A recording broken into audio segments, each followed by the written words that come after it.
Una nariz roja de payaso. Podría ser el objeto más alegre del mundo, un símbolo universal de la risa y la inocencia, pero esta no lo era. Descansaba en la palma de la mano de Leo, gastada por el tiempo, con la pintura carmesí agrietada como piel seca. Era el año 2013, y el aire dentro de su caravana era denso. Olía a maquillaje rancio, a polvo acumulado durante 20 años de silencio, y a la nostalgia amarga de un recuerdo que se negaba a morir.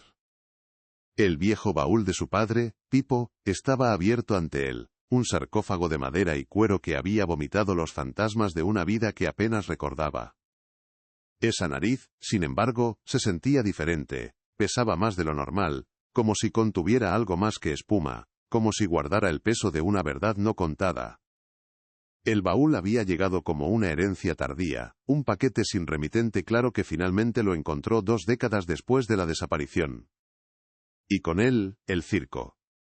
El circo estelar había regresado, como un cometa oscuro en su órbita predecible, al mismo pequeño pueblo de Andalucía donde todo se había roto. Para los demás, era una parada más en la gira de verano, una oportunidad para desplegar la carpa y vender algodón de azúcar. Para Leo, era un peregrinaje a la escena de un crimen emocional, un regreso al epicentro del abandono que había definido toda su existencia. Cada rincón de aquel lugar parecía susurrar el nombre de su padre, Pipo, el payaso triste, un apodo que ahora entendía con una claridad dolorosa y adulta. A sus 30 años, Leo se había convertido en una réplica imperfecta de su padre. Llevaba su mismo maquillaje, ejecutaba sus mismos números, pero la melancolía que en Pipo era un arte, en él era una herida abierta.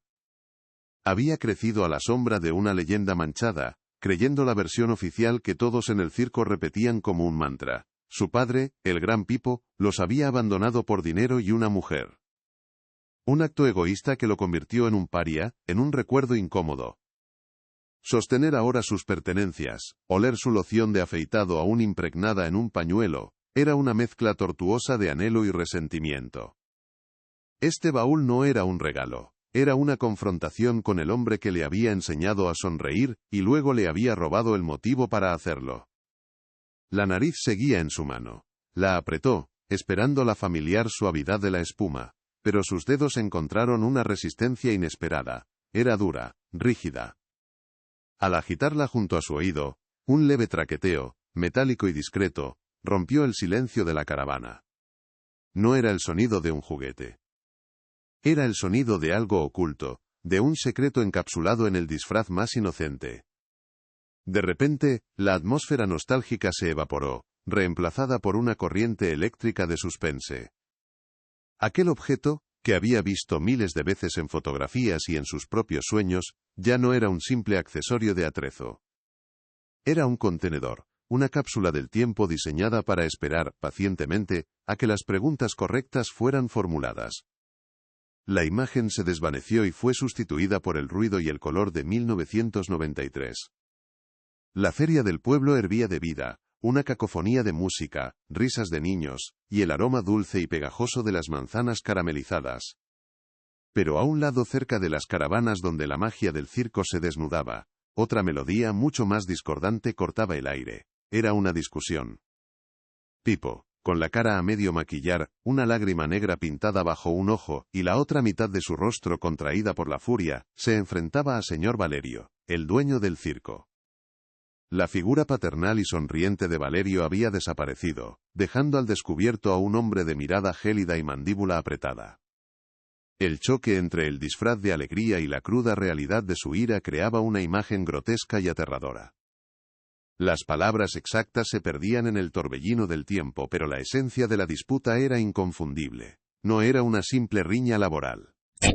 La postura de Pipo era desafiante, casi desesperada, mientras que la de Valerio era la de un rey cuyo poder absoluto había sido cuestionado. Pipo gesticulaba, señalando hacia la oscuridad más allá de las luces de la feria, su voz cargada de una acusación que parecía hacer temblar el aire. Valerio, por su parte, respondía en un siseo bajo y amenazante, cada palabra una daga envuelta en una falsa calma. Era una batalla de voluntades que se libraba en el corazón del circo, una fractura que anunciaba un terremoto inminente, un conflicto que olía a traición, y a algo mucho más peligroso que un simple desacuerdo financiero. Esa fue la última vez que alguien, aparte de su verdugo, vio a Pipo con vida. Horas después, se desvaneció. Desapareció sin dejar rastro como uno de los trucos de Zoltán el Magnífico. La versión oficial se extendió con una eficacia brutal. Pipo, cegado por la codicia, había robado parte de la recaudación de la noche, y había huido con una amante desconocida. La historia era perfecta en su simplicidad y crueldad, no solo borraba al hombre, sino que asesinaba su reputación, convirtiendo a un artista querido en un ladrón y un cobarde. Fue un relato que silenció cualquier pregunta y permitió que el espectáculo continuara, dejando atrás solo a un niño pequeño que se preguntaba por qué su padre ya no volvía a casa por las noches. De vuelta en el presente, en la quietud sofocante de la caravana de 2013, el eco de aquella discusión resonaba en la mente de Leo. La nariz roja en su mano ya no era un objeto, era un nexo. Un puente tangible que conectaba el misterio de la desaparición con la cruda realidad de esa última y violenta confrontación. El pequeño sonido metálico en su interior había dejado de ser una simple curiosidad para convertirse en una promesa, en la clave potencial para desentrañar una mentira que había durado 20 años. ¿Y si su padre no había huido? ¿Y si la historia que le habían contado para protegerlo, o para silenciarlo, era la mayor ilusión que el circo estelar había producido jamás? Con un pulso que martilleaba en sus sienes, Leo buscó con sus uñas la discreta unión en el ecuador de la nariz de plástico. El material, endurecido y fragilizado por los años, crujió bajo la presión. No estaba simplemente abriendo un viejo accesorio de payaso. Estaba profanando una tumba, forzando la cerradura de un pasado que había sido sellado con un propósito muy claro. El aire se volvió pesado, cargado de expectación, como el silencio que precede al redoble de tambores antes del acto más peligroso. Dentro de esa esfera roja, símbolo de la comedia, intuía que lo que iba a encontrar era la semilla de una tragedia. La verdad, después de 2 décadas de espera, estaba a punto de revelarse. El plástico cedió con un chasquido seco, un sonido quebradizo que partió en dos el silencio de la caravana. No hubo la esperada explosión de espuma amarilla y gastada. En su lugar, algo pequeño, denso y frío cayó en la palma de la mano de Leo. Era una llave. Una diminuta y ornamentada llave de latón, oscurecida por el paso del tiempo, con un diseño intrincado en su cabeza que parecía una estrella deformada. El contraste fue un golpe sensorial. El símbolo universal de la alegría, la nariz roja, se había roto para revelar un objeto que representaba secretos y cerrojos. El aire se espesó de inmediato, y Leo sintió cómo se le erizaba el vello de los brazos. La nariz no era un accesorio, era un recipiente. Y lo que contenía no era un juguete, sino una pregunta de metal que había esperado 20 años para ser formulada. La conmoción inicial dio paso a una oleada de incredulidad.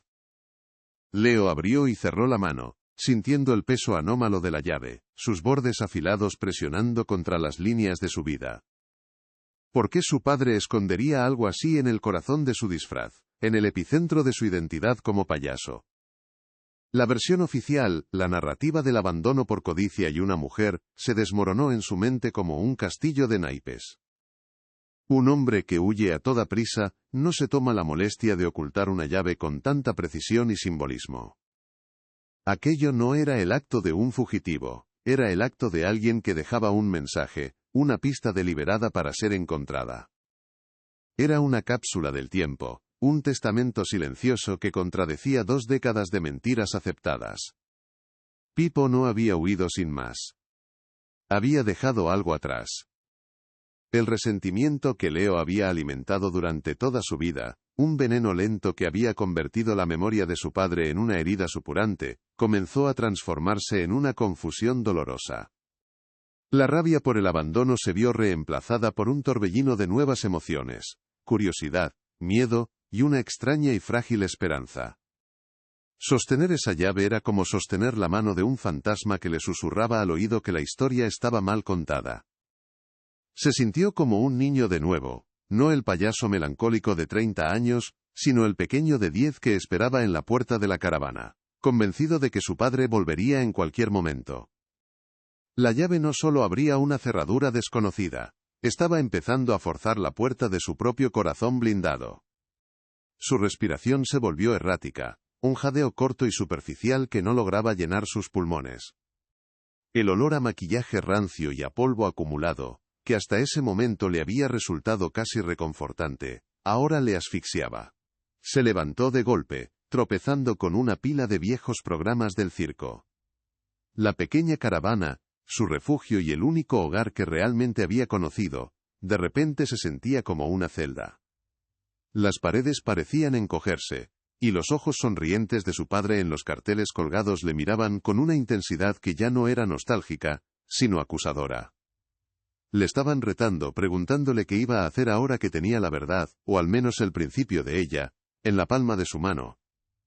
La llave ardía contra su piel, un ascua de un pasado que se negaba a permanecer frío. Con la llave firmemente apretada en su puño, Leo escrutó el contenido del baúl con una nueva perspectiva. Cada objeto había cambiado de significado. Los zapatos de payaso, enormes y desgastados en la punta, ya no hablaban de torpeza cómica, sino de largos caminos recorridos con un pesado secreto. El frasco medio vacío de loción de afeitar ya no era un simple recuerdo olfativo, sino la última fragancia de un hombre que se preparaba para una confrontación. Todo lo que había considerado como las reliquias de un traidor, se estaba reorganizando en su mente como las pruebas de un mártir. La narrativa que había definido su identidad se estaba fracturando, y en sus grietas, la figura de su padre comenzaba a emerger, no como el cobarde que le habían pintado, sino como alguien infinitamente más complejo y quizás, mucho más valiente. Este descubrimiento no era un final, era una promesa. La llave era un contrato implícito firmado por su padre 20 años atrás. Un pacto que le obligaba a seguir adelante, a buscar la cerradura que encajaba con esa estrella deformada. Leo comprendió que su vida, hasta ese momento, había sido un largo interludio, una espera inconsciente para este preciso instante. Su decisión de unirse al circo, de seguir los pasos de Pipo, no había sido un simple homenaje, o una falta de imaginación, sino un destino que tiraba de él, hacia este baúl, hacia esta nariz, hacia esta llave. El misterio de la desaparición de su padre ya no era una tragedia familiar pasiva, se había convertido en su propósito, en una misión que le había sido legada de la forma más críptica y teatral posible. La historia que le contó señor Valerio con esa falsa pena paternal en los ojos, resonó en sus oídos. Tu padre era un gran artista, Leo, pero el dinero y las faldas lo cegaron. Una y otra vez, esa frase había sido el epitafio no oficial de Pipo. Una mentira conveniente que había permitido al circo estelar seguir girando, sin interrupciones, sin preguntas incómodas. Ahora, esa frase sonaba hueca, una excusa barata para encubrir algo mucho más oscuro. ¿Y si la discusión que recordaba vagamente no fue por dinero? ¿Y si la mujer no era una amante, sino algo completamente distinto? La llave en su mano era la antítesis de esa historia. Era un objeto de permanencia, no de huida. Representaba un secreto que debía ser protegido, no un botín para ser gastado. El peso de 20 años de incertidumbre pareció concentrarse en ese pequeño trozo de latón. Era la materialización de todas sus dudas nocturnas, de todas las preguntas que nunca se atrevió a hacer en voz alta. Tenía una elección clara ante sí.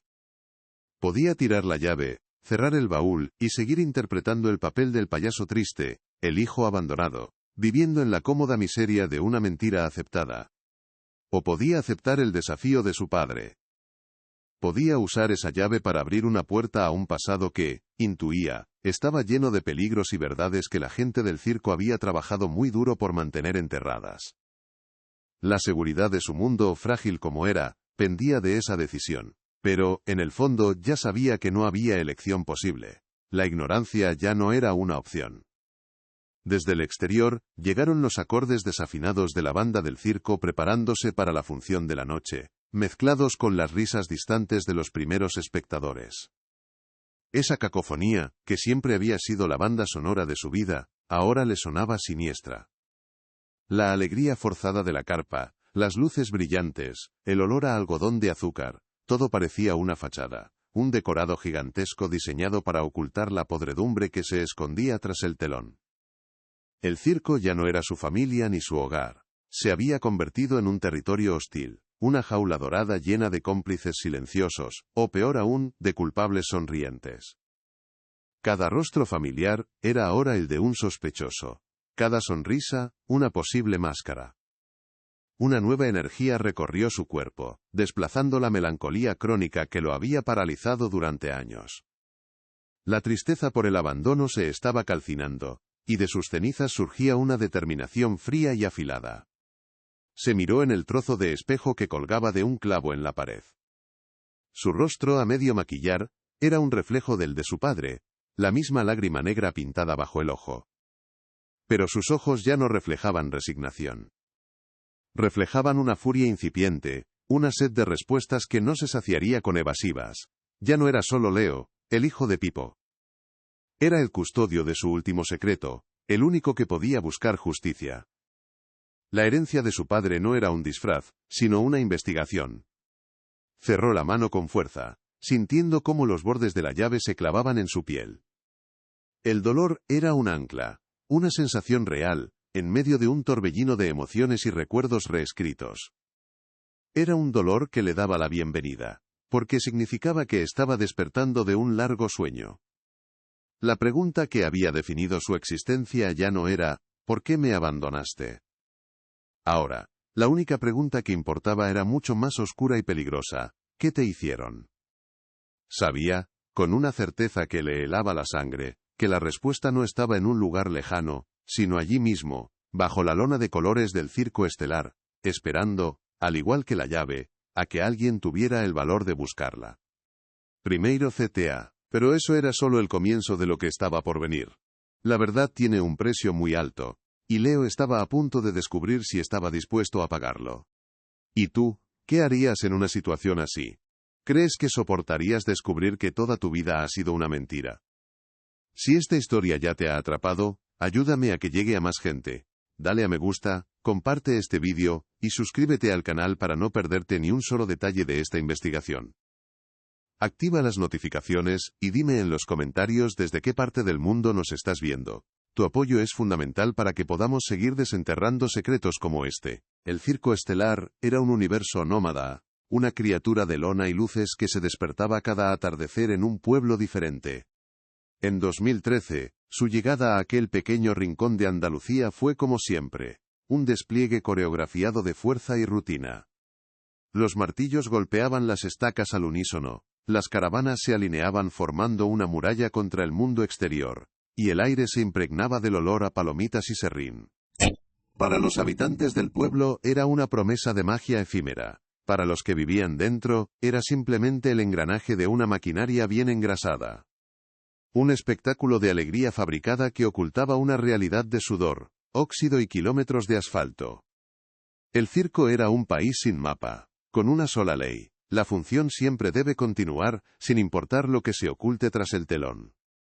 En el centro de esta galaxia de personajes pintorescos orbitaba Leo, una estrella pálida que reflejaba la luz de un sol extinto. Cada noche se pintaba la cara con el mismo diseño que su padre, la icónica lágrima negra bajo el ojo, un homenaje que se sentía más como una condena. Ejecutaba los mismos números de Pipo con una precisión técnica impecable, tropezando en los momentos exactos, haciendo sonar la bocina con el ritmo perfecto. El público reía, por supuesto, pero era una risa educada, una respuesta automática al disfraz de payaso. Carecía de la chispa, de esa melancolía genuina que convertía la torpeza de Pipo en arte. Leo era una copia perfecta, una obra de arte sin alma, y cada aplauso le recordaba la inmensa distancia que lo separaba del hombre al que intentaba, sin éxito, resucitar sobre el escenario. El sol de este sistema, el centro gravitacional que mantenía todo en su sitio, era el señor Valerio. A sus 65 años, seguía siendo un hombre imponente, de abrazos de oso y una voz de barítono que podía calmar a un león o a un artista asustado. Se movía por el campamento con un aire de patriarca benévolo, llamando a todos, mi familia, recordando anécdotas de viejas giras y repartiendo palmadas en la espalda. Para Leo siempre había sido una figura de autoridad y consuelo, el hombre que lo había acogido tras la traición de su padre. Valerio era el guardián de la historia oficial, una fábula que repetía con la misma inflexión de falsa tristeza. Pipo era el mejor de nosotros, hijo, pero la debilidad humana, el dinero fácil y las promesas de una vida distinta nos traicionó a todos. La familia de Valerio, sin embargo, tenía sus propias órbitas y secretos. Madame Esmeralda, la vieja trapecista convertida en vidente, pasaba los días en su caravana envuelta en incienso y terciopelo. A menudo observaba a Leo desde la distancia, y en sus ojos oscuros no había compasión, sino una pena antigua, casi insoportable, como si cargara con el peso de una culpa ajena. Por otro lado estaba Zoltán, el magnífico, el ilusionista, un hombre de sonrisas afiladas y manos inquietas. Su rivalidad con Pipo había sido legendaria en los viejos tiempos, y aunque ahora era la estrella indiscutible, su mirada hacia Leo contenía una mezcla de desdén y una extraña vigilancia. La lealtad en el circo era una moneda de dos caras, y todos parecían saber de qué lado no debía caer jamás. Y ahora, el cometa oscuro había regresado a su punto de origen. Aquel pueblo andaluz no era una parada más en el mapa, era un fantasma. Para los miembros más antiguos del circo, el aire parecía más denso aquí, cargado de un eco que solo ellos podían oír. Evitaban hablar del pasado, sus conversaciones se volvían forzadamente alegres cada vez que alguien mencionaba la última vez que estuvieron allí, 20 años atrás. Para Leo, que era solo un niño entonces, el lugar no despertaba recuerdos claros, solo una sensación de inexplicable desasosiego.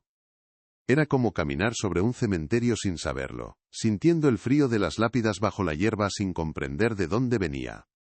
El circo había montado su carpa exactamente en el mismo terreno polvoriento, como si desafiara a la propia memoria. A veces, en el silencio de su caravana, entre el olor a maquillaje y ropa sudada, la mente de Leo viajaba a un tiempo anterior a la lágrima pintada. Se veía a sí mismo, con apenas 7 años, intentando hacer malabares con 3 naranjas mientras su padre reía a carcajadas. Recordaba el sonido de esa risa, un estruendo puro y contagioso, sin el matiz melancólico que más tarde le daría su apodo. Pipo olía a serrín, a colonia barata, y a la confianza de ser el rey de su pequeño mundo.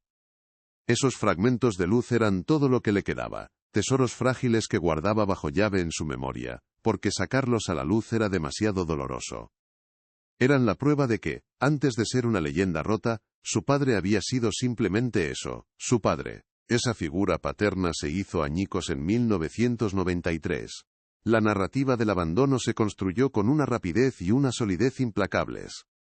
Fue un relato contado por Valerio, primero con dolor, luego con resignación, y confirmado por el silencio cómplice de todos los demás.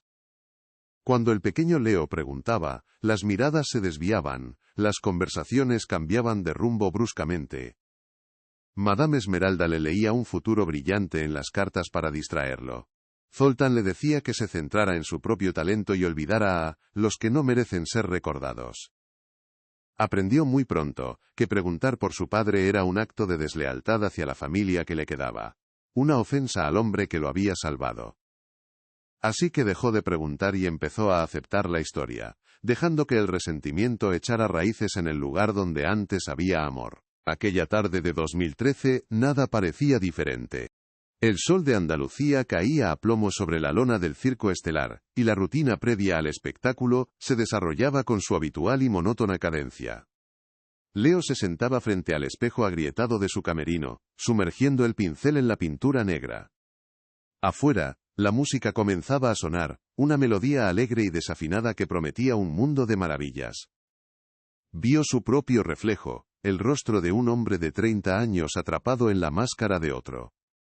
Todo estaba en su lugar, un equilibrio precario y triste construido sobre una tumba sin nombre y una mentira de 20 años.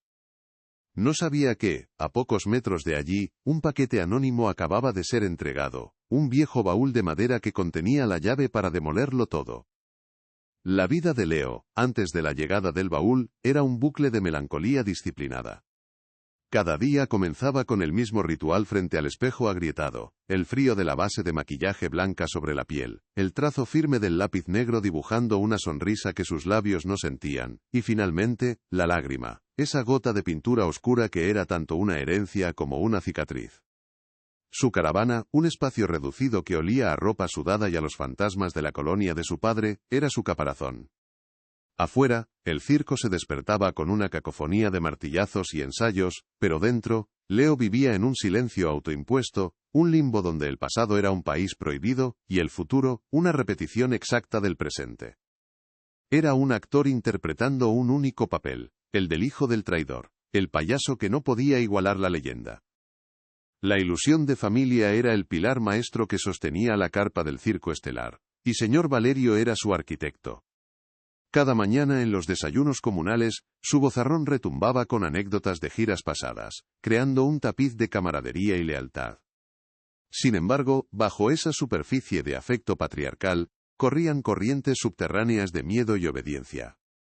Los miembros más antiguos, aquellos que habían conocido a Pipo, participaban en el teatro de Valerio con una devoción cansada.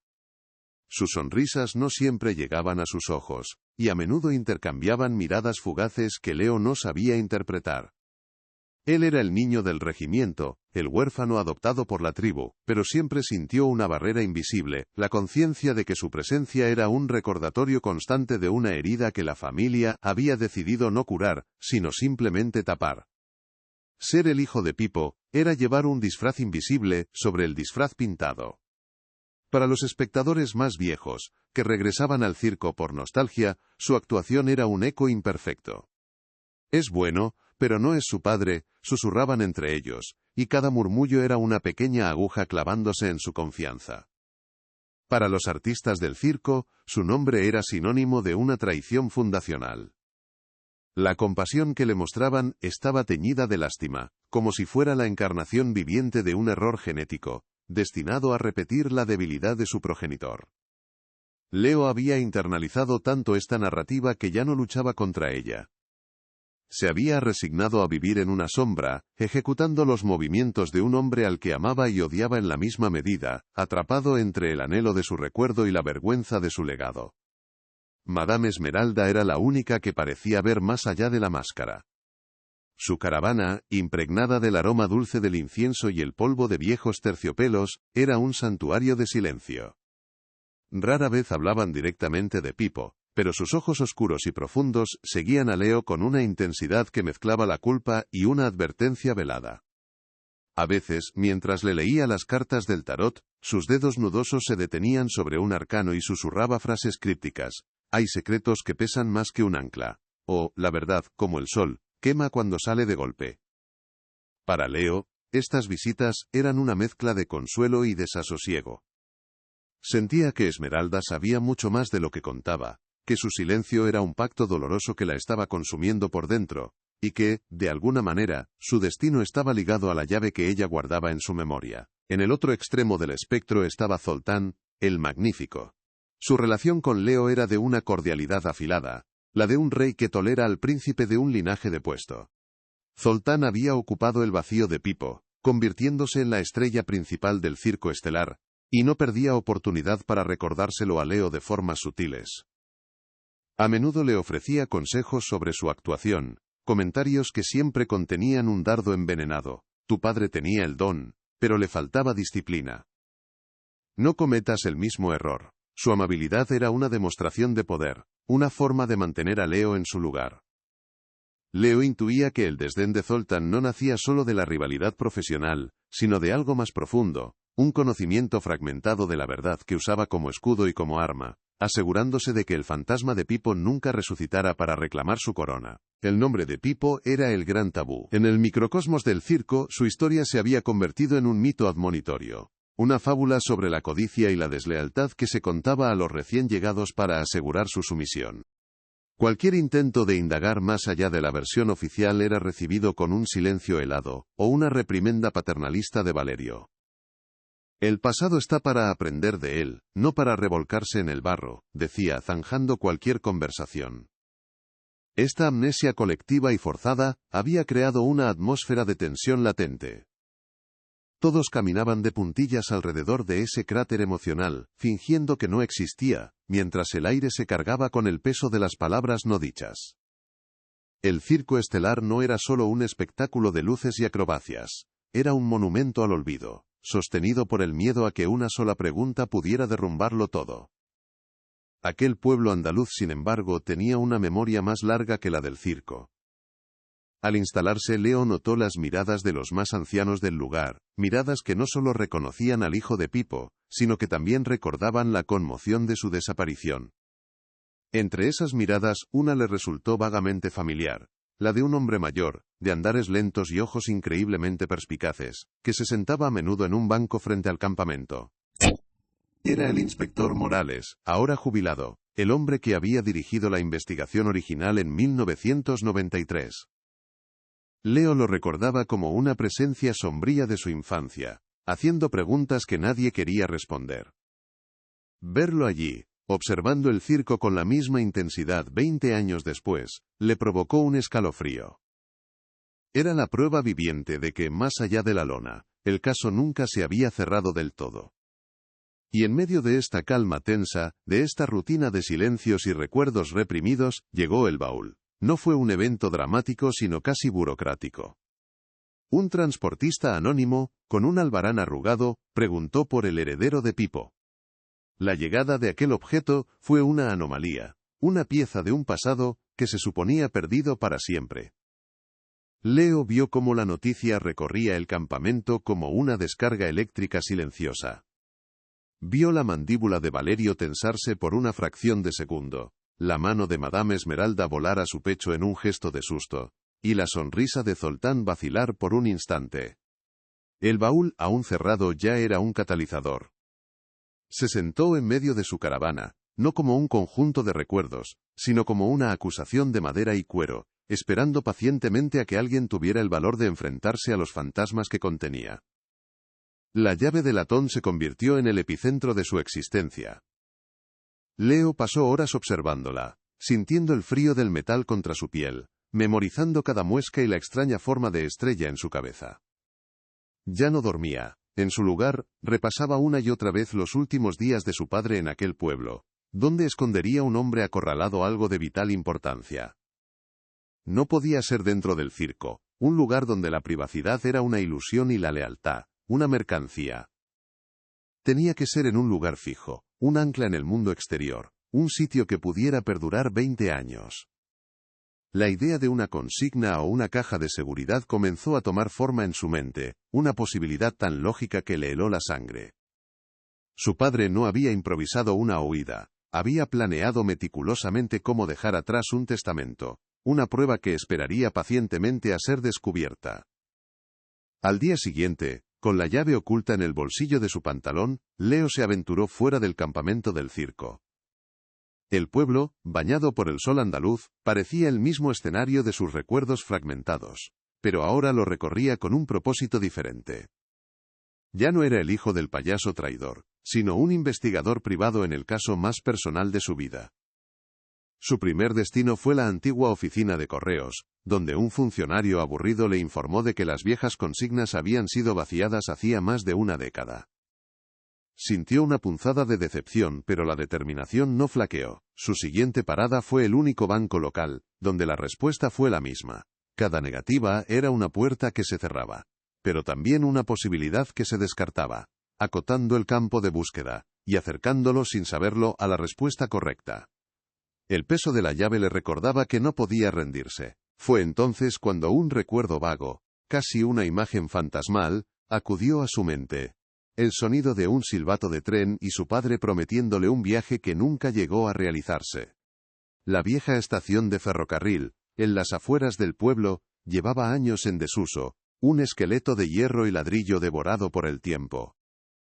Al llegar, el lugar estaba desierto, salvo por un anciano que barría hojas secas con una lentitud ceremonial. Era un antiguo empleado que recordaba vagamente al circo estelar. Con una voz rasposa, le habló de las viejas taquillas de equipaje y, lo más importante, de una sección de cajas de seguridad privadas que nadie había reclamado en décadas. El corazón de Leo se aceleró. El diseño de la estrella en la llave ya no parecía una simple decoración, sino una señal, una brújula que lo había guiado hasta el umbral de la verdad. El interior de la estación olía a polvo, a óxido y a tiempo detenido. En una pared lateral, tras una reja oxidada, encontró la hilera de pequeñas puertas metálicas. Eran casi un centenar, cada una un posible final para su búsqueda. Con manos temblorosas, comenzó a probar la llave en las cerraduras, una por una. El metal raspaba contra el metal, pero ninguna cedía. La frustración empezaba a convertirse en desesperación cuando sus ojos se fijaron en un detalle casi imperceptible. Junto a la cerradura de la caja número 113, alguien había grabado una diminuta estrella, idéntica a la de la llave. El grabado estaba desgastado, casi borrado por los años, un susurro visual dejado por su padre. No era una coincidencia. Era un mensaje directo a través del tiempo, una confirmación de que estaba en el camino correcto, siguiendo las migas de pan que Pipo había dejado para él, y solo para él. Introdujo la llave en la cerradura de la caja 113. Encajó a la perfección, con un clic suave y preciso que resonó en el silencio sepulcral de la estación como un disparo. Por un instante se quedó paralizado, con la mano en la llave, el aliento contenido. El miedo a lo que podría encontrar, o a no encontrar nada, luchaba contra la necesidad imperiosa de saber. 20 años de preguntas, de resentimiento y de dolor, estaban contenidos en ese pequeño espacio metálico. ¿Destruiría la verdad el último recuerdo decente que le quedaba de su padre? Con un movimiento decidido, giró la llave y tiró de la pesada puerta. Las bisagras protestaron con un gemido largo y oxidado, el sonido de un secreto que se resistía a abandonar su tumba. El aire que salió del interior era viciado, cargado con el olor de un pasado sellado. La caja no contenía dinero, ni joyas, ni ningún objeto de valor que un ladrón en fuga se molestaría en esconder. Su interior, forrado con un terciopelo rojo ahora descolorido, albergaba solo dos objetos.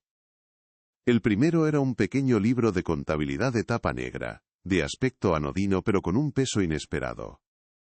El segundo era una única fotografía en blanco y negro, ligeramente amarillenta por los bordes.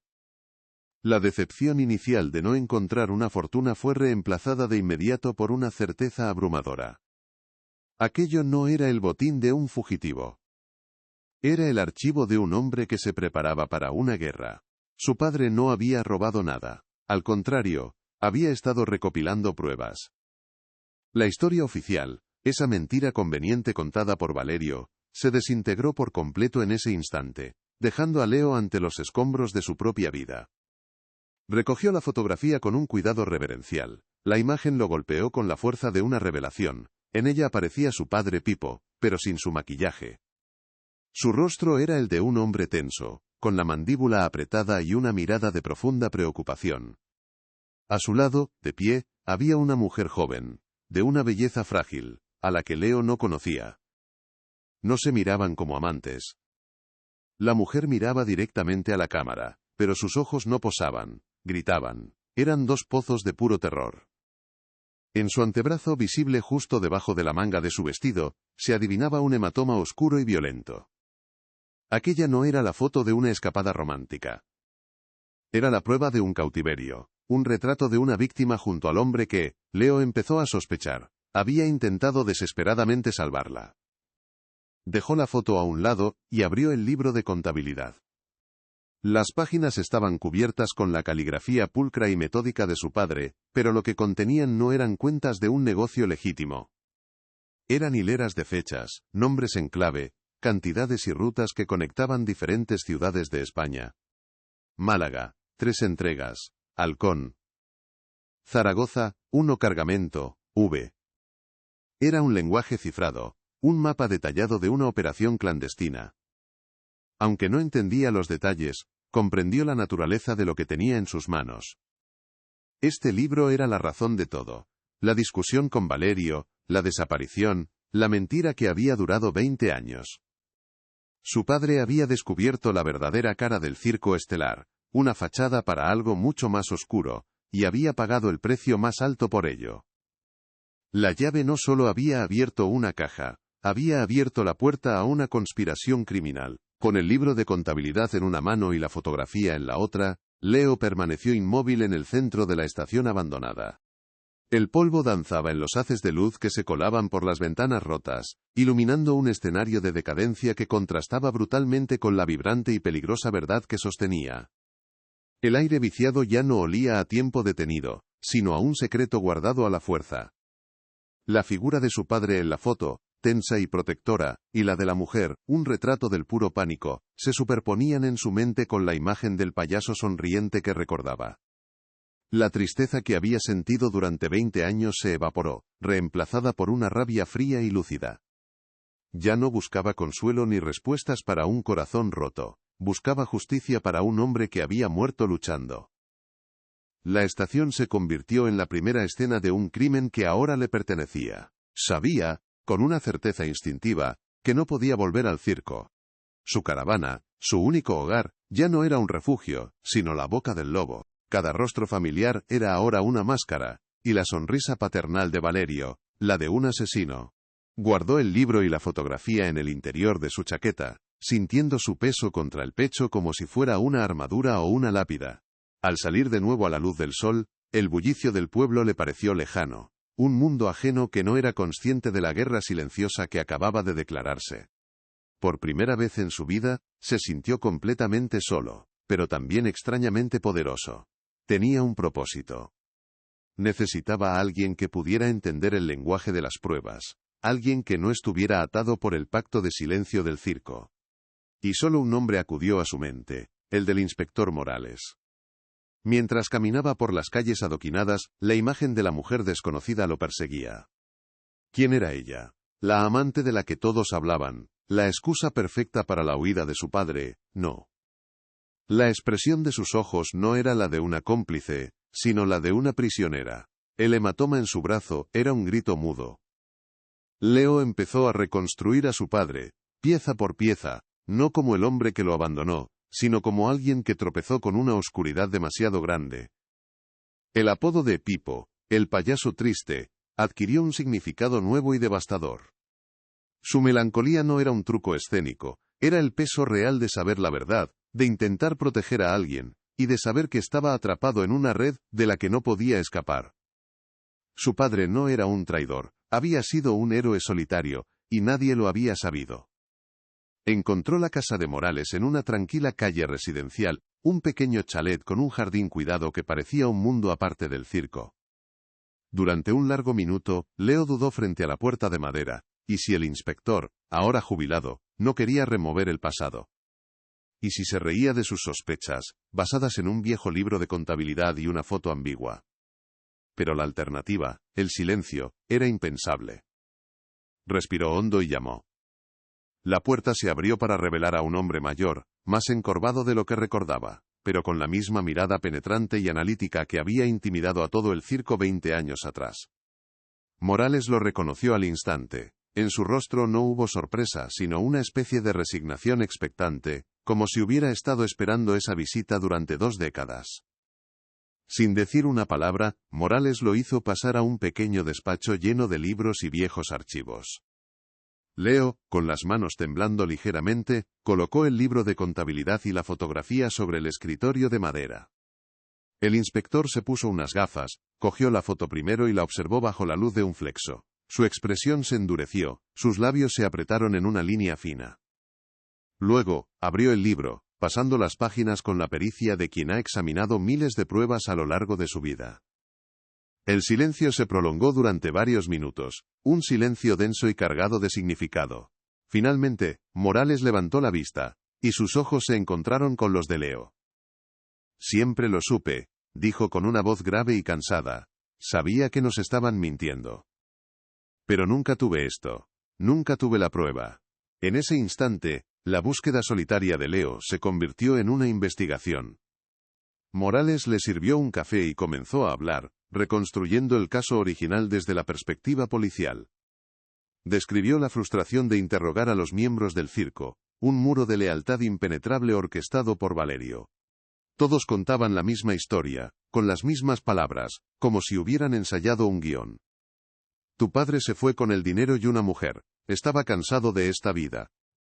Sin pruebas de un crimen, sin un cuerpo, y con una coartada colectiva perfecta, la investigación se estancó, y finalmente se archivó como una desaparición voluntaria. Morales confesó que el caso se había convertido en una espina clavada en su carrera, una sensación persistente de que un hombre bueno había sido borrado del mapa y su reputación, asesinada para encubrir algo mucho más grave. El libro de contabilidad era la llave que él nunca tuvo para reabrir esa puerta. Mientras Morales analizaba las anotaciones, el verdadero horror de la situación comenzó a asentarse en la mente de Leo. Su padre no había tropezado con un simple robo o un asunto turbio. El libro detallaba una operación sistemática y extensa, una red que utilizaba la ruta itinerante del circo estelar como fachada perfecta para el contrabando. Los nombres en clave como Halcón correspondían a conocidos delincuentes de la época que nunca habían podido ser relacionados con Valerio. La escala de la empresa criminal era abrumadora, y su padre se había interpuesto en su camino. Ya no se trataba de un drama familiar, sino de desmantelar una organización que había operado con total impunidad durante más de 20 años. El peligro no era una reliquia del pasado, era una amenaza muy real y presente. Leo había heredado la guerra de su padre. De repente Morales se detuvo en una página concreta, su dedo índice siguiendo una línea. «Mira esto, Leo». Señaló una entrada fechada el 15 de agosto de 1993, 2 días después de la desaparición oficial de Pipo. La anotación era escueta pero escalofriante. Entrega final. Despacho V. Terreno F. El exinspector levantó la vista, y su mirada era una mezcla de certeza y horror. V. Tiene que ser Valerio. Y terreno F. No puede ser una coincidencia. Es el terreno ferial. El mismo lugar donde estáis acampados ahora. Hizo una pausa, dejando que el peso de sus palabras cayera sobre Leo. Tu padre no solo descubrió lo que traficaban. Es muy posible que descubriera dónde lo escondían. Y si la entrega final fue él, puede que hayas estado durmiendo muy cerca de su tumba todos estos años. La frase del inspector Morales cayó en el despacho con el peso de una losa de granito. Puede que hayas estado durmiendo muy cerca de su tumba todos estos años. Un escalofrío gélido, independiente del calor bochornoso de la habitación, recorrió la espina dorsal de Leo. La imagen de su pequeña y destartalada caravana, su único refugio en el mundo, se transformó en su mente en un mausoleo. El terreno polvoriento donde jugaba de niño, donde el circo montaba su espectáculo de alegría fabricada, se convirtió de repente en un camposanto. La búsqueda de la verdad había dejado de ser una investigación sobre el pasado, para convertirse en una profanación, una excavación en su propia memoria, y, literalmente, en el suelo que pisaba. El circo estelar ya no era un hogar lleno de secretos, era una escena del crimen activa, y él había vivido en ella durante 2 décadas sin saberlo. Morales, notando el shock en el rostro de Leo, adoptó un tono más pragmático, el del viejo policía que sabe que la emoción debe dar paso a la estrategia. Escucha, chico, esto es una bomba, pero una bomba sin detonador es solo un trozo de metal. Necesitamos pruebas irrefutables. Valerio es un zorro viejo y ha tenido 20 años para enterrar sus huellas. La confesión de un hombre muerto no nos llevará a ninguna parte en un tribunal. El exinspector se inclinó sobre el libro de contabilidad, su dedo arrugado trazando las líneas de tinta. Nuestra única arma es esto. Debemos descifrar cada nombre, cada ruta. Necesitamos entender la estructura de su imperio criminal para poder demolerlo. Valerio no solo mató a tu padre, corrompió a gente, compró silencios. Enfrentarse a él es enfrentarse a su red, y esa red puede ser mucho más grande de lo que imaginamos. Las siguientes 48 horas se convirtieron en una inmersión febril en el pasado. El despacho de Morales se transformó en un cuarto de guerra, con el libro de contabilidad como mapa del tesoro de un enemigo. Leo, con su conocimiento íntimo de la jerga y las rutas del circo, y Morales, con su memoria de viejos casos y contactos olvidados, formaban un equipo improbable pero eficaz. Empezaron a poner nombres reales a las claves. Halcón era un conocido receptor de mercancías robadas en el puerto de Málaga. V, como ya sospechaban, era Valerio, el centro de la telaraña. Descubrieron un patrón. El circo llegaba a una ciudad, y al amparo de la noche y el caos de la feria, se realizaban las entregas. La fachada de inocencia y maravilla era el camuflaje perfecto para una operación de contrabando que movía millones, y Pipo se había interpuesto en su camino. Sin embargo, el libro de contabilidad no podía responder a la pregunta más dolorosa: ¿quién era la mujer de la fotografía? Su rostro aterrorizado perseguía a Leo en sus escasas horas de sueño. Sabía que ella era la clave emocional, el catalizador que había empujado a su padre a actuar. Solo había una persona en el circo que pudiera conocer su identidad, alguien que vivía atrapado entre la lealtad y una culpa insoportable: Madame Esmeralda. Armado con la fotografía, Leo decidió regresar al campamento. Era un riesgo calculado. Sabía que Valerio ya estaría observando sus movimientos, pero necesitaba a esa pieza del rompecabezas. Enfrentar a Esmeralda no era solo una táctica de investigación, era una necesidad personal para entender el verdadero sacrificio de su padre, el motivo por el que un hombre bueno había decidido enfrentarse solo a un monstruo. La caravana de Madame Esmeralda olía a incienso, a naftalina y a secretos guardados durante demasiado tiempo. La anciana lo recibió con sus ojos oscuros llenos de una tristeza ancestral, como si hubiera estado esperando esa visita desde hacía 20 años. Leo no pronunció palabra. Simplemente colocó la fotografía amarillenta sobre la mesa cubierta de terciopelo, entre las cartas del tarot. Al verla, Esmeralda ahogó un grito, su mano nudosa volando hacia su boca. Las lágrimas brotaron de sus ojos instantáneamente, no lágrimas de sorpresa, sino de un dolor antiguo y reprimido que finalmente encontraba una vía de escape. Elena, susurró, el nombre apenas un soplo de aire. Se llamaba Elena. La fortaleza de su silencio, mantenida durante 2 décadas, se derrumbó en un instante, y con ella, la última mentira que sostenía la leyenda negra de Pipo. A través de sollozos entrecortados, Esmeralda relató la verdadera historia. Elena no era una amante, era una joven artista de Europa del Este, que Valerio había traído con falsas promesas de una carrera brillante. En realidad era una prisionera, una de las muchas mercancías que Valerio traficaba bajo la lona del circo. Tu padre Pipo la descubrió. Vio los moratones, vio el terror en sus ojos. Su conciencia no le permitió mirar hacia otro lado.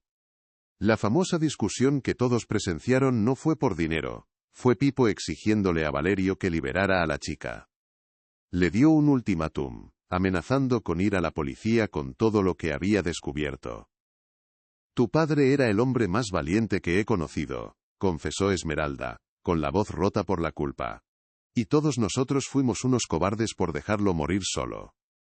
La confesión de Esmeralda amplió el alcance del horror. El circo estelar no era solo una tapadera para el contrabando de bienes, era una fachada para la trata de personas. La red de Valerio era mucho más siniestra y violenta de lo que habían imaginado. La anciana explicó cómo Valerio controlaba a todos mediante el miedo, las deudas y una retorcida lealtad familiar. Cualquiera que se saliera de la línea desaparecía o sufría un accidente. Pipo había sido el ejemplo más brutal, un mensaje para todos los demás. Su asesinato no fue un crimen pasional ni un ajuste de cuentas. Fue una ejecución corporativa para proteger un imperio multimillonario construido sobre la miseria humana. El silencio de la familia del circo no era complicidad pasiva, sino una estrategia de supervivencia en un régimen de terror del que nadie podía escapar. Con esta nueva y devastadora información, Leo regresó con Morales. El exinspector escuchó el relato con el rostro endurecido, su mandíbula apretada con furia. El caso había escalado a un nivel completamente nuevo. Ya no buscaban justicia para un solo hombre, sino desmantelar una organización criminal activa que seguía destruyendo vidas. Morales fue claro: Leo, desde este momento, eres el hombre más peligroso para Valerio. Ya no eres solo el hijo curioso que remueve el pasado. Eres el heredero de la única prueba que puede destruirlo. No te verá como un muchacho dolido, sino como una amenaza que debe ser eliminada. El juego ha cambiado. Ahora tu vida corre un peligro muy real. No volverás a esa caravana. No volverás a estar solo. La advertencia no era una hipérbole, era una sentencia. La advertencia de Morales resultó ser profética. A la mañana siguiente, a pesar de las precauciones, la amenaza se materializó. Leo había insistido en participar en el ensayo matutino para no levantar sospechas. Durante su número, que implicaba una compleja secuencia en un trapecio bajo, uno de los anclajes de seguridad cedió de repente. Fue su instinto, perfeccionado durante años de entrenamiento, lo que le permitió soltarse a tiempo y caer sobre la red de seguridad en lugar de contra el suelo de cemento. El impacto le dejó sin aire, pero vivo. Mientras yacía allí, con el corazón martillándole en el pecho, vio a Valerio observándolo desde la entrada de la carpa. No había preocupación en su rostro, solo una sonrisa sutil, casi imperceptible. No había sido un accidente. Había sido el primer aviso, una demostración de poder clara y letal. El miedo, hasta entonces una emoción abstracta, se convirtió en una presencia física y constante. Leo sentía la vigilancia en cada rincón del campamento. Las sonrisas de sus compañeros, que antes le parecían amables, ahora se antojaban máscaras que ocultaban amenazas. Zoltán el Magnífico lo evitaba, sus ojos huidizos delatando su conocimiento y su pánico. La familia del circo, que una vez fue su único ancla, se había revelado como una jaula llena de depredadores y presas aterrorizadas. Estaba completamente solo, un extraño en su propia casa. El sabotaje había logrado su objetivo: aislarlo, recordarle que Valerio controlaba cada cuerda, cada anclaje, cada respiración dentro de ese universo de lona. Ya no luchaba solo por la memoria de su padre, luchaba por su propia supervivencia en una guerra que no sabía si podía ganar. De vuelta en el despacho de Morales, la urgencia se había vuelto asfixiante. Valerio había mostrado sus cartas. Sabía que estaban cerca y no dudaría en actuar de nuevo, y la próxima vez podría no haber una red de seguridad. Tenían que moverse rápido, encontrar la prueba definitiva que permitiera a la policía intervenir con toda su fuerza. Sus miradas volvieron a la última entrada críptica del libro de contabilidad. Entrega final. Despacho V. Terreno F. La confesión de Esmeralda y el intento de asesinato lo confirmaban todo. No era una metáfora. Era una ubicación. La respuesta final, el cuerpo de su padre, el crimen que lo empezó todo, estaba enterrado en algún lugar bajo sus pies, en el terreno ferial. La carrera contra el tiempo había comenzado. Debían encontrar a Pipo antes de que Valerio los enterrara a ellos junto a su secreto. La noche después del sabotaje fue una vigilia de cafeína y adrenalina en el despacho de Morales. El miedo, crudo y visceral, se había instalado en el pecho de Leo, pero no lo había paralizado. Al contrario, lo había afilado. El casi accidente no fue solo una amenaza, fue la confirmación definitiva de que iba por el camino correcto. Valerio había dejado de jugar a la defensiva. Ya no se limitaba a ocultar el pasado. Ahora estaba dispuesto a eliminar el futuro de quien se atreviera a desenterrarlo. Morales, con la calma gélida de un veterano, trazó la nueva realidad sobre la mesa. Ya no estamos buscando a un fantasma, Leo. Estamos cazando a un monstruo que sabe que lo estamos acorralando, y los monstruos acorralados no huyen, atacan. La investigación se había transformado irrevocablemente en una guerra de supervivencia, y cada segundo contaba. Morales, revitalizado por una furia profesional que llevaba 20 años latente, recurrió a sus viejos contactos. Una llamada a un antiguo colega de la Unidad de Delitos Económicos, ahora a punto de jubilarse, arrojó una luz nueva y aterradora sobre el libro de contabilidad. Algunos de los nombres en clave no correspondían a delincuentes callejeros, sino a sociedades pantalla registradas en paraísos fiscales. La operación del Circo Estelar no era un simple contrabando. Era una sofisticada maquinaria de blanqueo de capitales a gran escala. El circo era solo el brazo visible y folclórico de un entramado financiero internacional. De repente, Valerio ya no era un simple jefe criminal. Era un empresario de Lampa con conexiones que trascendían con creces los límites de la carpa. El legado de Pipo no era solo un secreto familiar, era la clave de un imperio. Con esta nueva perspectiva, Leo supo que su siguiente movimiento debía ser preciso. Decidió enfrentarse a Zoltán el Magnífico, no con acusaciones, sino con el frío lenguaje del miedo. Lo interceptó cerca de su caravana, lejos de oídos indiscretos. Sin decir una palabra, le mostró una página del libro de contabilidad, donde una anotación críptica, Z, acto desaparición bonus, aparecía junto a una fecha muy cercana a la desaparición de Pipo. La cara de Zoltán perdió todo su color. El mago, siempre en control de cada ilusión, se vio atrapado en una verdad que no podía hacer desaparecer. No quiero problemas, Zoltán. Solo quiero saber, dijo Leo, su voz baja y firme. Valerio te usará y luego te desechará. Yo te ofrezco una salida. Háblame de la noche en que mi padre desapareció. El oportunismo de Zoltán luchó contra su pánico, y el pánico ganó. Con la voz temblorosa, confesó lo que había guardado durante 20 años. La noche de la desaparición, después de la función, vio a Valerio reunido detrás de la carpa principal con 2 hombres que no pertenecían al circo. No eran matones comunes, vestían trajes caros y se movían con una autoridad gélida. Zoltán se escondió, y aunque no pudo oír toda la conversación, una frase se le grabó a fuego. Valerio, refiriéndose a Pipo, dijo: «El payaso se ha vuelto un problema para nuestro amigo, el concejal». El mago no sabía más, pero había proporcionado la pieza que faltaba, la que conectaba el crimen con las altas esferas. El asesinato de Pipo no había sido un asunto interno del circo, había sido un favor político, un servicio a un poder mucho mayor. El nombre del concejal fue como una llave maestra para Morales. Rebuscando en sus archivos personales y en recortes de periódicos amarillentos, el exinspector encontró la conexión.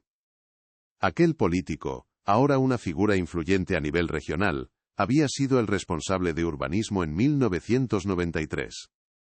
Fue él quien, contra todo pronóstico y varias normativas, recalificó los terrenos feriales y concedió al Circo Estelar una licencia de operación a largo plazo, con unas condiciones extraordinariamente favorables. La corrupción no era una sospecha, era un hecho documentado en las actas municipales. Valerio no solo había comprado el silencio de su familia, había comprado la impunidad a través de las instituciones públicas. El circo no era solo su tapadera, era una fortaleza protegida por los mismos que debían impartir justicia. La revelación cayó sobre Leo con un peso aplastante. La figura de su padre creció hasta alcanzar proporciones heroicas. No se había enfrentado a un simple delincuente, sino a una hidra de múltiples cabezas, el crimen organizado y la corrupción política. Entendió por qué la investigación original de Morales había chocado contra un muro de silencio institucional. El sistema estaba diseñado para proteger a hombres como Valerio y su socio político. La desaparición de Pipo no fue un caso sin resolver, fue un caso que nunca se permitió resolver.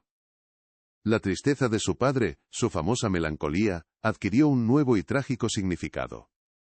Era la soledad de un hombre honesto atrapado en un mundo podrido, sabiendo que la verdad que había descubierto era tan grande que lo aplastaría. Mientras asimilaban este nuevo y aterrador panorama, un evento inesperado cambió de nuevo el curso de la investigación. Un joven acróbata, con el rostro pálido de miedo, entregó a Morales un pequeño paquete dirigido a Leo, afirmando que lo había encontrado en la puerta de su caravana. Dentro, envuelto en un paño, había un único guante de payaso, gastado y familiar, idéntico a los que usaba Pipo. Junto a él, un trozo de papel doblado.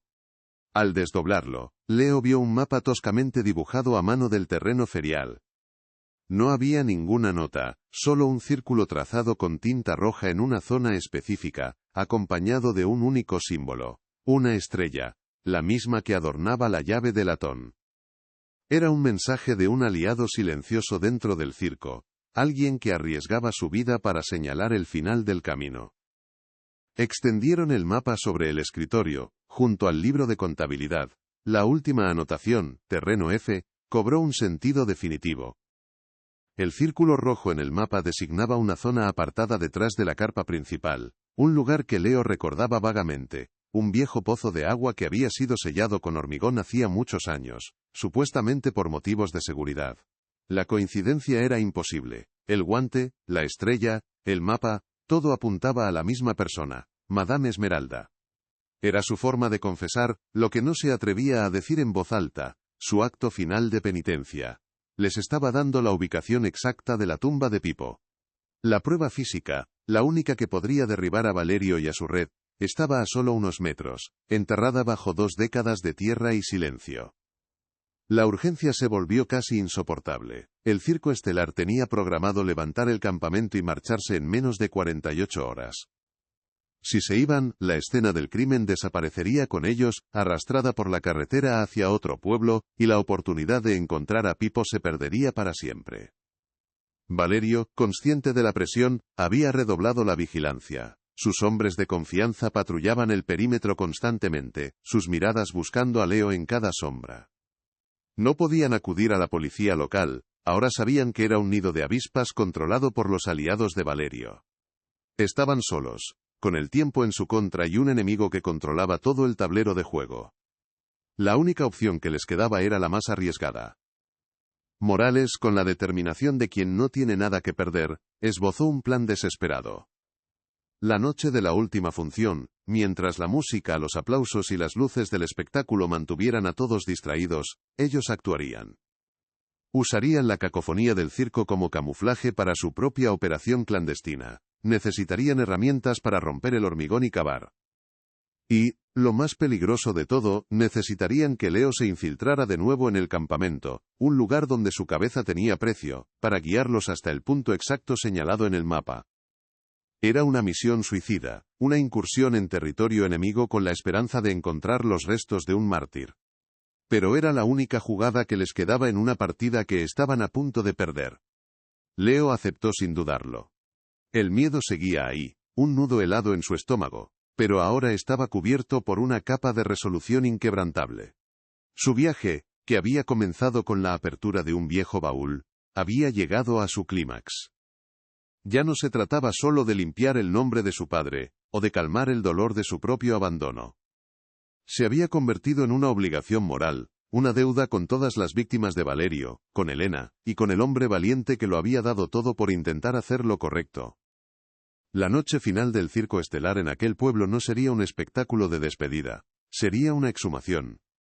Una confrontación directa con el mal que se escondía tras la sonrisa pintada, donde la única salida era desenterrar la verdad, o ser enterrado junto a ella. La noche cayó sobre el Circo Estelar como un telón de terciopelo negro, salpicado de estrellas artificiales. Desde la carpa principal, una explosión de música de metales y aplausos entusiastas se derramaba sobre el campamento. Una banda sonora de alegría manufacturada que servía como el camuflaje perfecto para la profanación que estaba a punto de comenzar. El aire olía a una mezcla extraña de palomitas de maíz, serrín húmedo y el diésel de los generadores. Pero para Leo, olía a miedo y a una finalidad inminente. Oculto en las sombras, vestido con ropas oscuras que absorbían la escasa luz, ya no era un payaso. Era un espectro a punto de desenterrar a otro, moviéndose por un territorio que conocía como la palma de su mano, pero que ahora se sentía tan extraño y hostil como la superficie de la luna. Cada estallido de risa del público era un martillazo en sus nervios, un recordatorio de que el tiempo se agotaba. Se deslizó entre las caravanas, un fantasma en su propio hogar, hasta llegar al punto de encuentro detrás de la carpa. Allí, recortado contra el resplandor lejano de las luces del espectáculo, lo esperaba la silueta encorvada del inspector Morales. El exinspector no llevaba uniforme, sino la ropa de un obrero, y junto a él, en el suelo, descansaban las herramientas de su macabra tarea, una pesada barra de hierro, 2 palas, y una linterna de alta potencia. No intercambiaron palabras, una mirada fue suficiente para sellar el pacto. El estruendo de un redoble de tambores procedente del interior de la carpa marcó el inicio de su operación. La tensión entre el anciano policía y el joven artista era una corriente eléctrica en el aire, una alianza forjada en la memoria de un hombre asesinado, y la sed compartida de una justicia que había esperado 2 décadas para despertar. Con un esfuerzo coordinado, hundieron la punta de la barra de hierro en una grieta del sello de hormigón que cubría el viejo pozo. El primer golpe metálico contra la piedra sonó, para Leo, como un disparo en la noche silenciosa. Contuvo la respiración, esperando gritos, alarmas, la aparición inminente de los hombres de Valerio. Pero el sonido fue engullido por una fanfarria triunfal de la banda del circo, que celebraba el final de un número de trapecio. Era una sinfonía grotesca, cada uno de sus violentos esfuerzos por romper la tumba de su padre quedaba enmascarado por la alegría del espectáculo. El sudor perlaba sus frentes, el esfuerzo físico era un ancla que los mantenía en la cruda realidad del momento, impidiéndoles pensar en el horror que esperaban encontrar debajo de sus pies. Finalmente, con un crujido que pareció hacer vibrar el suelo, un trozo de hormigón se desprendió. Un agujero oscuro, del tamaño de un puño, se abrió en la superficie. De él emanó un vaho fétido y helado, un aliento que olía a tierra húmeda, a podredumbre y a algo más, algo vagamente químico y profundamente perturbador.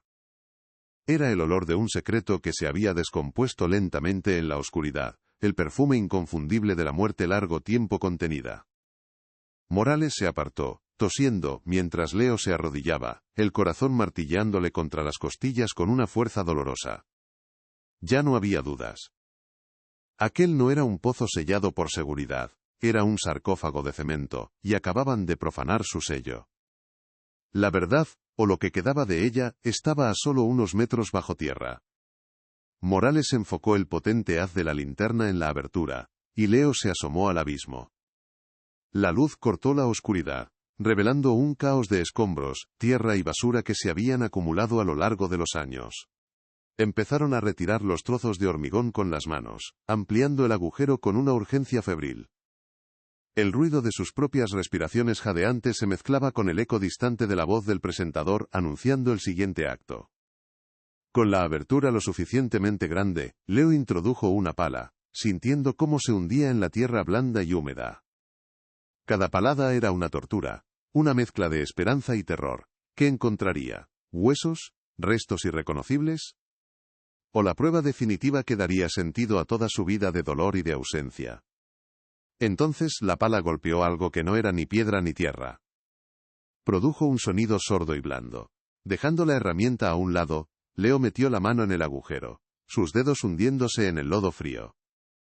Palpó en la oscuridad hasta que sus yemas rozaron una textura familiar, aunque corrompida por la humedad y el tiempo. Era tela. Tiró con cuidado, y un trozo de material descolorido salió a la luz del foco de la linterna. El patrón, aunque manchado de tierra y podredumbre, era inconfundible. Círculos de un rojo apagado sobre un fondo que alguna vez fue blanco. Lunares. El estampado del traje de Pipo. El aire abandonó los pulmones de Leo en un silbido. Se quedó paralizado, sosteniendo en su mano el último vestigio de su padre, un jirón de su alegría convertida en mortaja. Siempre supe que tenías talento para desenterrar el pasado, muchacho. La voz de Valerio, suave como el terciopelo pero afilada como el cristal roto, cortó la noche. Emergió de las sombras detrás de una de las caravanas, no con la sonrisa paternal de siempre, sino con una expresión de fría y absoluta autoridad. A su lado dos figuras corpulentas, sus leales guardianes, se materializaron como perros de presa. La linterna de Morales se giró bruscamente hacia ellos, atrapándolos en su haz de luz. Estaban rodeados. La música del circo, que llegaba a su gran final, sonaba ahora como una marcha fúnebre. No había escapatoria. La trampa se había cerrado, y ellos, los cazadores, se habían convertido en la presa, atrapados en la escena del crimen junto al asesino. Valerio se acercó lentamente, sus zapatos de cuero crujiendo sobre la grava. Su mirada no se apartó de Leo, ignorando por completo a Morales. Tu padre era un sentimental, un gran artista, el mejor que he tenido nunca, pero un sentimental. No entendía que esto es un negocio, que hay reglas. Se detuvo junto al pozo, mirando el agujero con un desdén casi aburrido. Descubrió cosas que no debía. Hizo preguntas que no le incumbían. Y lo peor de todo, amenazó a la familia. A mi familia. No había rastro de culpa en su voz, solo la fría lógica de un rey que elimina una amenaza a su trono. Era una confesión, desnuda y brutal, ofrecida no con arrepentimiento, sino como una lección final y sangrienta sobre el poder. Cogió un trozo de hormigón roto y lo dejó caer de nuevo en el pozo. El sonido sordo del impacto resonó en el silencio que se había instalado entre ellos. Él quería ser un héroe, salvar a una chica que no significaba nada. No entendió que su único trabajo era hacer reír a la gente y mirar para otro lado. Era un payaso triste, ¿sabes por qué? Porque quería cambiar el mundo, y el mundo siempre aplasta a los que intentan cambiarlo. Se agachó, quedando a la altura de Leo, su aliento olía a tabaco caro. Te di una oportunidad, pudiste seguir siendo su sombra, una copia inofensiva. Pero heredaste su estupidez. Su incorregible necesidad de saber. La confesión se había convertido en una sentencia de muerte. Leo, con el trozo de tela de su padre aún en la mano, sintió cómo la pena y el miedo se calcinaban dentro de él, dejando solo una rabia pura y helada. Levantó la vista, y sus ojos se encontraron con los de Valerio. «Tú no lo mataste», dijo con una voz que no reconoció como suya, una voz dura y llena de un desprecio absoluto. «Tú solo lo enterraste, lo que lo mató fue el silencio de todos vosotros. Vuestra cobardía». Por un instante, vio un destello de sorpresa en los ojos de Valerio, la incredulidad de que su víctima final se atreviera a desafiarlo. La tensión era insoportable, el aire tan denso que parecía imposible respirar. El momento se estiró, a punto de romperse en una explosión de violencia definitiva. Valerio se incorporó y con un gesto casi imperceptible de la cabeza, dio la orden a sus hombres. «Acabad con esto, que el chico se reúna con su padre. Y que el viejo policía tenga un accidente lamentable de camino a casa». Los dos matones avanzaron, sus sombras proyectándose, enormes y amenazantes, sobre Leo y Morales. Era el final. 20 años de búsqueda para terminar en la misma tumba anónima. Pero justo cuando el primer hombre levantaba el puño, una serie de luces cegadoras inundaron la escena desde todas las direcciones. El sonido de motores rugiendo y puertas de coche abriéndose de golpe rompió la noche.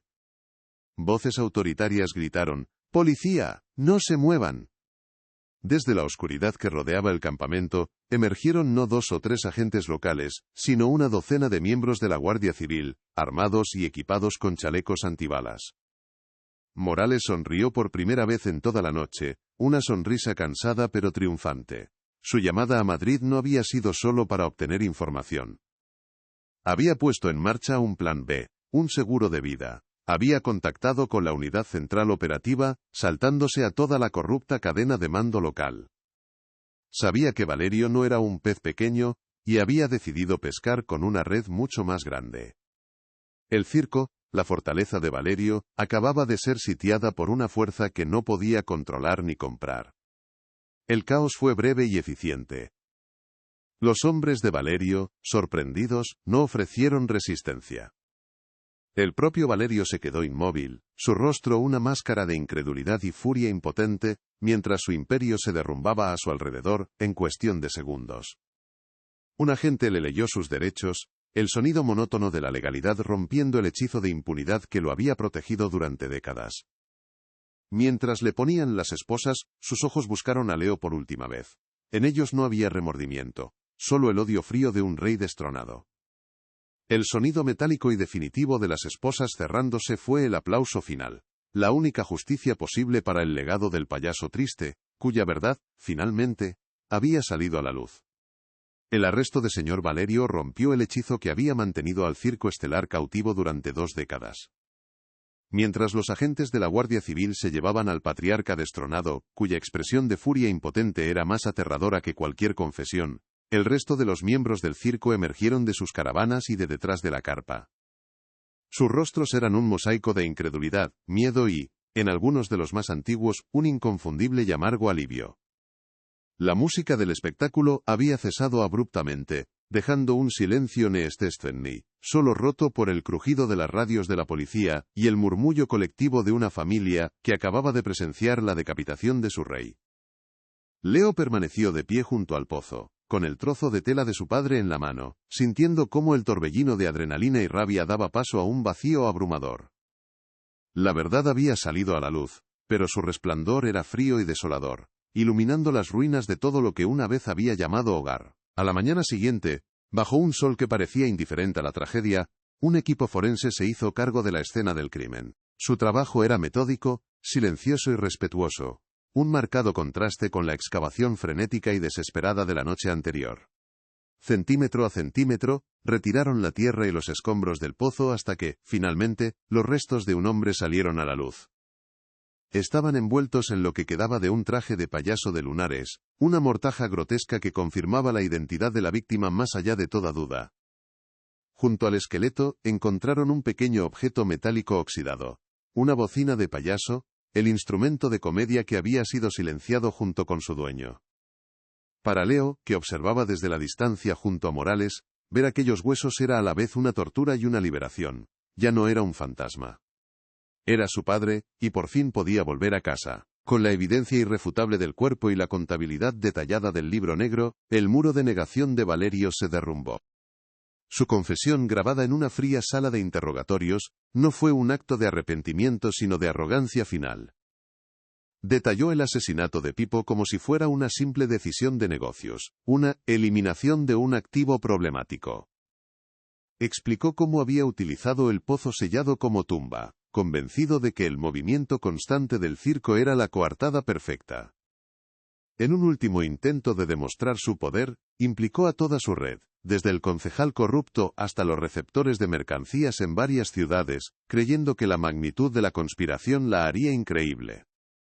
Sin embargo, solo consiguió entregar a la policía un mapa completo de su imperio criminal, facilitando su desmantelamiento total, y asegurando que su legado no fuera el de un rey, sino el de un monstruo desenmascarado. La confesión de Valerio provocó un efecto dominó.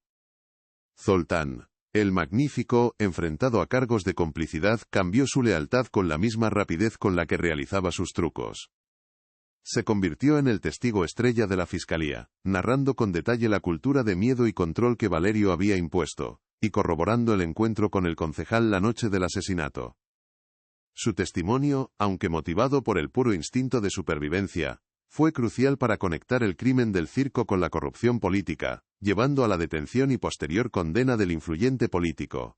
Zoltán evitó una larga sentencia, pero su carrera quedó destruida. El mago que vivía de la ilusión fue finalmente consumido por una verdad que no pudo hacer desaparecer. Condenado a vivir como el hombre que guardó silencio mientras su rival era asesinado. Un acto final de cobardía que ninguna magia podía borrar. Para Madame Esmeralda la resolución fue una dolorosa expiación. Su testimonio, ofrecido con una voz temblorosa pero firme, llenó los vacíos emocionales que las pruebas no podían cubrir. Relató la valentía de Pipo, su desesperado intento por salvar a Elena, y su enfrentamiento final con Valerio. Contó cómo el miedo la había paralizado durante 20 años, un miedo que la consumía lentamente, convirtiendo su don para ver el futuro en una maldición para recordar el pasado. Al entregar el mapa a Leo, había realizado su último acto de adivinación, prediciendo que solo él tenía la fuerza para romper el ciclo. Cooperar con la policía no solo ayudó a hacer justicia a su amigo, sino que también la liberó de su propia prisión de culpa. Por primera vez en 2 décadas, las cartas del tarot dejaron de mostrarle un pasado de sombras y comenzaron a insinuar un futuro en paz. El Circo Estelar como entidad se desintegró. La investigación reveló que la mayoría de los artistas y trabajadores eran víctimas del sistema de Valerio, atrapados por deudas fraudulentas, amenazas y la falta de alternativas. Unos pocos, los más cercanos al círculo de poder, fueron acusados como cómplices en la red de contrabando y blanqueo. La carpa, que había sido testigo de tanta alegría fingida y tanto dolor real, fue desmontada por orden judicial. La familia se dispersó, cada miembro siguiendo su propio camino, marcados para siempre por el secreto que habían guardado. El nombre del Circo Estelar, antes sinónimo de maravilla, se convirtió en una nota a pie de página en los anales del crimen, un recordatorio de que las fachadas más coloridas pueden ocultar las verdades más oscuras, y que la magia, a veces, es solo una palabra para una mentira bien contada. La pregunta sobre el destino de Elena, la joven de la fotografía, encontró una respuesta parcial y desgarradora. La investigación, tirando de los hilos del libro de contabilidad y los testimonios, destapó la verdadera naturaleza del negocio de Valerio, una red de trata de personas que operaba bajo la apariencia de contratos artísticos. Elena fue una de las muchas jóvenes traídas a España con falsas promesas. Aunque su paradero final nunca pudo ser determinado con certeza, probablemente fue vendida a otra red criminal poco después del asesinato de Pipo. Su historia fue contada. Dejó de ser la amante desconocida, la excusa para la desaparición de Pipo, y se convirtió en el rostro de las víctimas silenciosas del circo. El sacrificio de Pipo no había sido en vano, Al intentar salvarla, había dejado un rastro que, 20 años después, expondría todo el horror y daría voz a las que ya no podían hablar. Semanas después, en un pequeño cementerio de su pueblo natal, Leo finalmente enterró a su padre. La lápida no llevaba el nombre de Pipo, el payaso triste, sino su verdadero nombre, el de un hombre que había sido mucho más que su personaje. En la ceremonia, sencilla y privada, solo estaban él, Morales y una arrepentida Madame Esmeralda. Fue un acto de cierre definitivo. Al echar el primer puñado de tierra sobre el ataúd, Leo no enterraba al padre que lo abandonó, sino que honraba al héroe que nunca supo que tuvo. El peso del resentimiento, que había cargado como una segunda piel durante toda su vida, se desvaneció, reemplazado por un profundo y doloroso orgullo. Su padre no había huido de la vida, había muerto defendiéndola, y esa era una herencia mucho más valiosa que cualquier aplauso bajo la carpa. La resolución del misterio fue también la resolución de la propia identidad de Leo. Al limpiar el nombre de su padre, se liberó de la obligación de vivir en su sombra. Una tarde, en la soledad de la caravana que pronto abandonaría, se sentó por última vez frente al espejo agrietado. Cogió el bote de maquillaje blanco y el lápiz negro, pero en lugar de pintar la máscara de Pipo, simplemente se observó a sí mismo. Vio el rostro de un hombre de 30 años, con sus propias líneas de expresión, su propia mirada cansada pero serena. La lágrima negra pintada ya no tenía sentido. La tristeza había sido real, vivida y superada.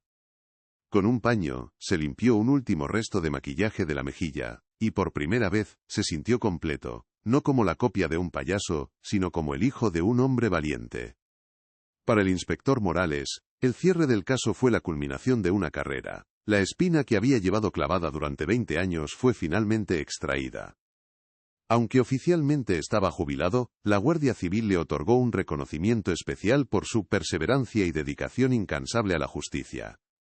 Sin embargo, su mayor recompensa fue la amistad que forjó con Leo.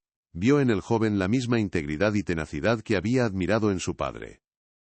El caso del payaso triste dejó de ser su mayor fracaso profesional para convertirse en su legado más significativo. La prueba de que ninguna mentira, por muy bien construida que esté, puede resistir el paso del tiempo si una sola persona se niega a dejar de buscar la verdad. Finalmente, podía sentarse en el porche de su casa y mirar el horizonte, sin que la sombra del circo se cerniera sobre él. El pequeño libro de contabilidad de Pipo se convirtió en una pieza clave para la justicia mucho más allá de los límites del circo. Las anotaciones crípticas, una vez descifradas, no solo sirvieron para condenar a Valerio y su red inmediata, sino que también abrieron nuevas líneas de investigación sobre blanqueo de capitales y corrupción a nivel nacional. El meticuloso registro de su padre, un acto desesperado por documentar el mal que lo rodeaba, se convirtió póstumamente en su arma más poderosa.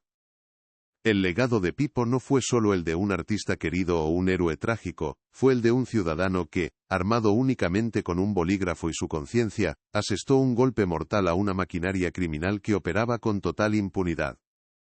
Su última actuación no fue en un escenario, sino en las páginas de un libro que continuó impartiendo justicia mucho después de su muerte. La carpa del circo estelar nunca más se volvería a levantar. Sus lonas de colores, sus caravanas pintorescas y sus luces de neón fueron subastadas como reliquias de un reino caído. Los periódicos hablaron del oscuro secreto tras la sonrisa del payaso, convirtiendo la tragedia en un titular sensacionalista. Pero para aquellos que habían vivido bajo su sombra, su desaparición significaba mucho más. Era el fin de un régimen de miedo, la demolición de una prisión disfrazada de espectáculo.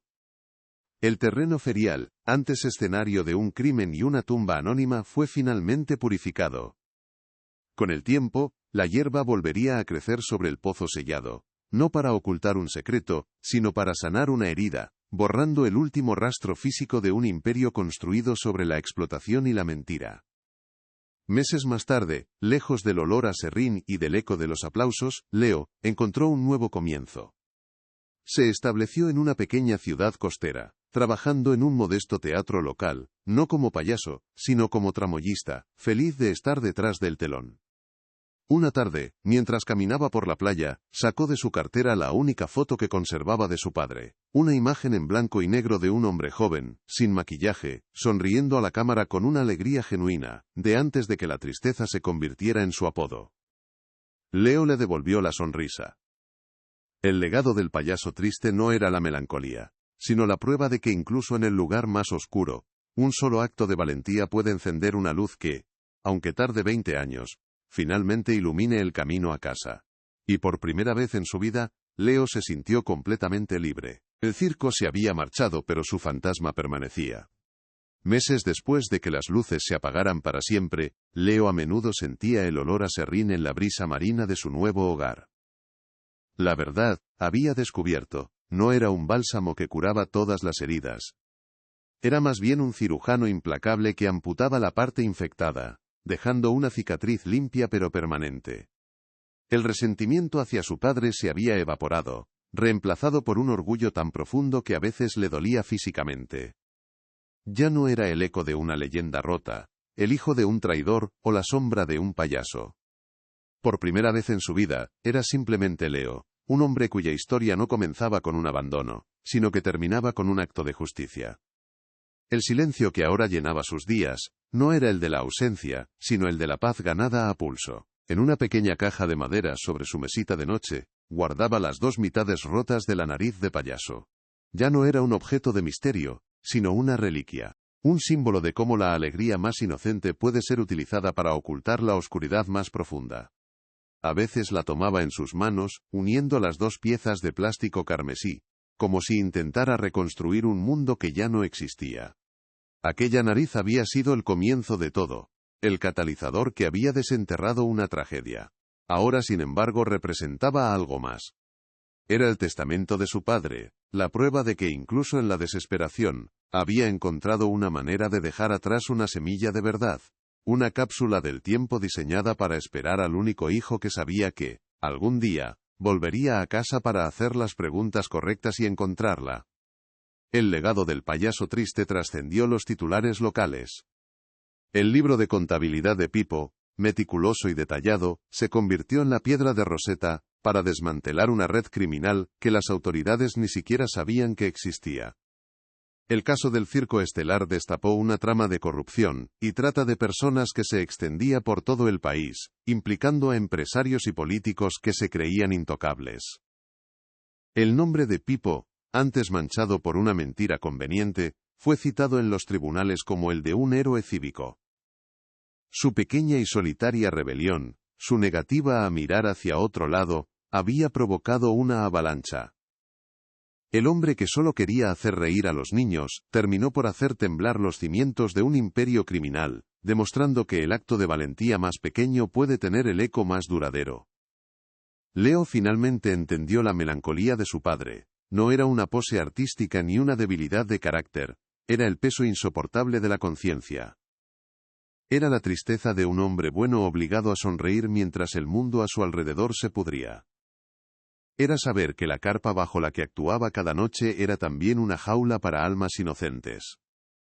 Pero al recordar los fragmentos de su infancia, las risas genuinas, los juegos con las naranjas, Leo comprendió que su padre luchó precisamente por eso. Su enfrentamiento con Valerio no fue solo por Elena, sino por preservar la posibilidad de una alegría pura en un mundo que intentaba corromperlo todo. La lágrima negra que Pipo se pintaba bajo el ojo no era un símbolo de su propia tristeza, sino un luto por la inocencia que el mundo estaba perdiendo. Y esto fue solo el comienzo de algo mucho más grande. La historia de Pipo y el Circo Estelar nos enseña que, a menudo, las verdades más importantes están ocultas a plena vista, disfrazadas de entretenimiento o normalidad.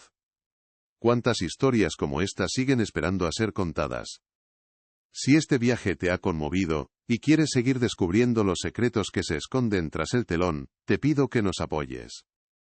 Suscríbete al canal, activa las notificaciones, y comparte este vídeo. Tu ayuda es crucial para que podamos seguir investigando. Y déjame una pregunta en los comentarios. ¿Qué injusticia te gustaría que sacáramos a la luz?